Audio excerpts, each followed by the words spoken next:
match daw eh. Ng flip top, bottle flip. Si Exo bumawi. Unfortunately, di mangyayari. Sino ba yung nanalo last?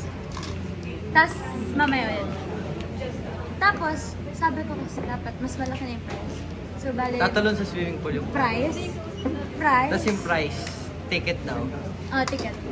Times To, out. hindi. Ticket to Korea, di ba? Oo. Hindi, France Hindi, na. Hindi. Korea yung sa akin, sa sir. Pag nanalo ko, France. Pag nanalo sa'yo, France. Pag sa akin, Korea. Kaya ano, yung sa, yung sa Okay, so restaurant sumunod ni na tayo ng David. galaw. Kuya Kuya ko Korea. Ayan na si JC. Sa akin ano? Ano? France. France fries. Okay, isip, Ano teka ba? lang, masyado ako mabagal. France fries nga.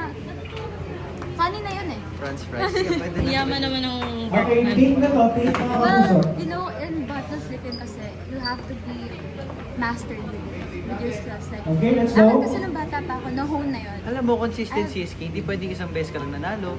Pili mo nang panalo ka. Excuse me, nanalo ako 3 times sa isang match.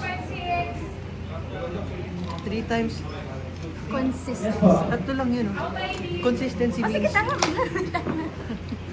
Okay. Ayun, ito. Ayun din yung Lagyan mo ito. Sa pool.